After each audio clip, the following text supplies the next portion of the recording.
Pinag-aaral ka eh. Yung bona yun eh. It's 26. Di ba? Karamihan ganyan nabubulaga eh. Pinag-aaral ng magulang. Akala nag-aaral yung pala nakabuntis.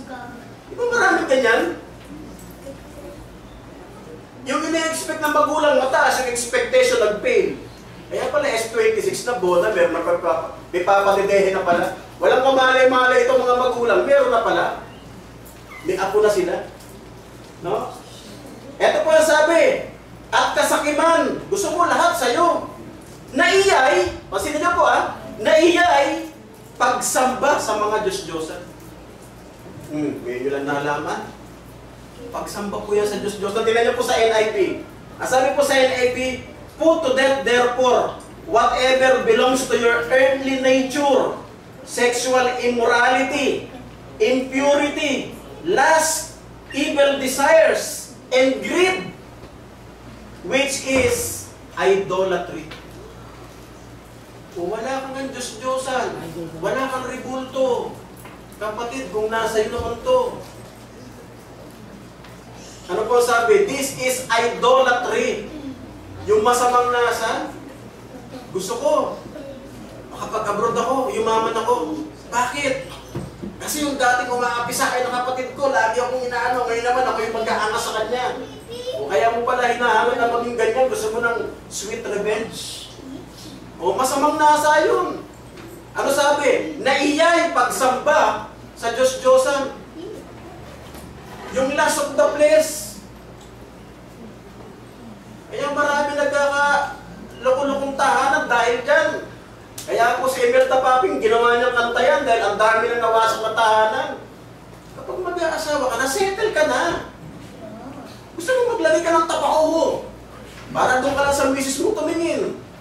Diba? Kasi ang sabi na iyay, pakikiapit, pagsamba sa mga Diyos-Diyos. Isa pa ito po.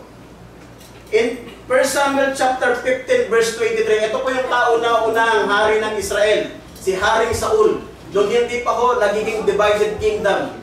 Kasi dati United Kingdom pa ho sila, hindi pa ho nakaseparate yung Israel sa Huda. So si King Saul po ang kauna-unahang hari ng United Kingdom po ng Israel. 15:23, ito po yung inutos sa kanya ng Diyos. Sabi niya, itong mga Amaleksita, gusto ko, sabi niya, lipulin mo. Huwag kang manghihinayang sa kanilang mga lalaki, sa mga babae, sa mga sumususo, sa mga hayop. Patayin mo lahat. Ano pong ginawa niya? Kinuha niyang buhay si Haring Agag. Kinuha niyang buhay yung mga matatabang hayop at yun ang inihandog niya sa Panginoon. Yung mga pangit na hayop, yung mga mapapayat, yung po yung pinatay niya. So ito po, yung pinaka-conclusion. 15:23, sapagkat ang paghihimagsik ay gaya ng kasalanan ng panguhula, at ang katigasan ng ulo ay gaya ng pagsamba sa mga Diyos-Diyosan. Ito po para sa mga anak. Diba, alam niyo nung dati, nung panahon namin, kasi nung panahon namin, parang mga Kastila yung disiplina, pag may bisita, tingin lang na magulang eh. Tatabi ka na. Ngayon o iba, may bisita, kinakausap na magulang yung anak ang sumasagot eh. Ganito mo kasi yan eh. Nakikiepal na. Iba na ngayon yung mga anak. Diba? Grabe na titigas ng mga ulo ng mga anak ngayon. Nung araw po, yung mga magulang ang nagdidisiplina sa anak, ngayon iba yung pinapagalitan mo, pagagalitan ka din eh. Iba na ang mga bata ngayon. Pinapagalitan mo, sinisermonan ka rin, sasagutin ka. Ayaw nga po eh, galing nga po kayo eh. Diba? Nung araw, bawal po yun, sumagot-sagot ka sa magulang. Ay naku, ewan ko lang. Yung panahon ng Kastila, yung disiplina, kung hindi dumugo yung ilong sa sili. Iba ang disiplina ng mga bata noon. Ngayon, mapapatid na yung ano mo rito. Nung araw, alas 6, sila sister, inabot to, sila sister Elizabeth. Pag alas 6, dapat natuto na lahat, mananalangin. Pag may wala dyan, may palo. Ngayon minsan, minamadaling araw na uwi ng mga anak ko yun eh. Tapos pag tinanong mo sa pagkagalitan ka pa. Si mama naman, alam mo nga nag-aaral ako. Alas 2 ng madaling araw, meron bang school na bukas niyan? Alam niyo naman nag-aaral ako.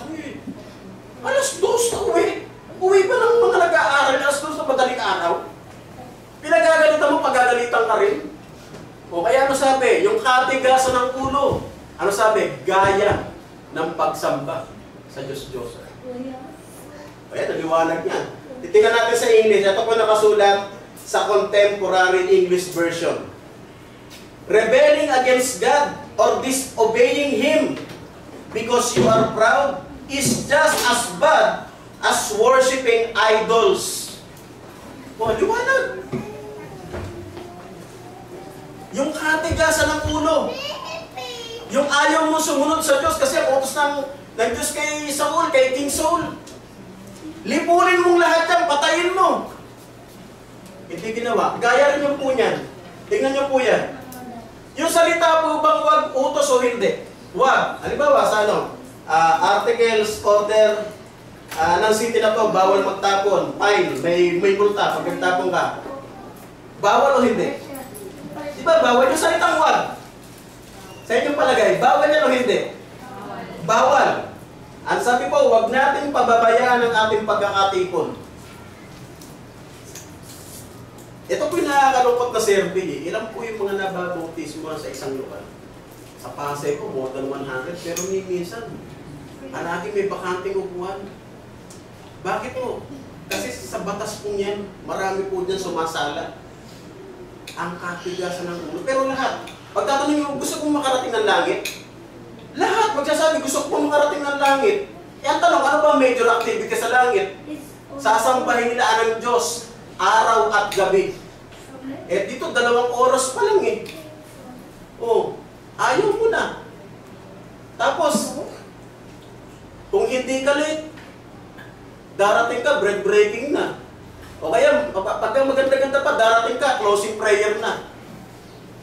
Pero bakit sa school, hindi mo nagagawa yan? Sa trabaho. Sa trabaho, lalo may mga bebante clock. Diba? Pag nakita, oy, late ka, kaltas ka sa sweldo, teka. Kaya ba't, yung iba, bihira ka makakita ng late. Pag sa trabaho. Ba't pag sa spiritual? Huwag niyo po yun. Kaya ang Diyos minsan talagang naninibog mo eh. Bakit nagagawa mo sa school, di ka nalilate? Diba? Pag paborito mo yung pelikula, idol mo yung bida, alam mo yung kwento, mula simula hanggang bakas. Pag tinanong ka, ano ang sermon ng preacher? 50. Naalala ko lang mo yung pagpapatawa niya, galing niya mo magpatawa, ito ko yung nangyari. Yung naigay kwento, pero yung anong tinuro? Diba? Ano yung sabi po? Ang katigasan ng ulo, wala kang Diyos-Diyosan. Pero matigas ang ulo mo. Alam mo nang bawal sa'yo ang pata, ang lechon. Tataas ang ano mo, ang presyon mo, banat ka ng banat. Ngayon, ako lang kumpain ka ng ospital, ang sisisihin mo, ano? Sinabi na nga sa'yo ng doktor kawad yan eh.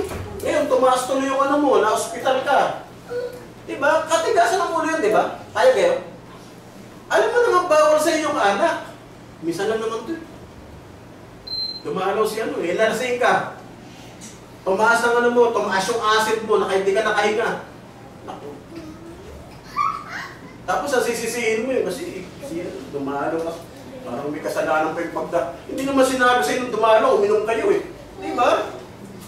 Katigasan ng ulo, sabi, gaya ng pagsamba sa mga Diyos-Diyos. At ito pa, nakaka-intriga. Pansinin nyo ito ha. Sabi ng mga nagbibenta, benta po kayo ng Santo Niño. Swerte po ito. Eh, swerte pala ba ito binibenta? Eh, kung ako naman, wala po kayo makikitang word na swerte sa Biblia. From cover to cover, from Old Testament to New Testament. Wala po. Walang swerte. Meron po blessed. Mapalad. Tama? Yun na nakasulat. Eh, swerte pala ba ito binibenta? Tsaka may question pa dyan eh. Eh, pag maliit, konti lang ang swerte. Pag malaki, ano yung palakihan para mas malaki ang swerte? Oh. Diba? Tsaka ito pa, natuklasan ko. Diba, kilala mo si Brother Roger? Natira po ako sa kapatid niya sa Pampanga. Ito po real talk. Ngayon ko lang i-reveal. Totoo to. Doon kasi ang pagawaan ng mga magagandang santo. Nagtataka ako kasi 1 year and a half ako nakatira ka ng Brother Juan. Yung kapatid ni Brother Roger Wanasip. Tuwing na lumalabas ako ng bahay, ba't ganito yung mga aso dito? Bakit lahat ng mga lang, gupit-gupit yung balahibo?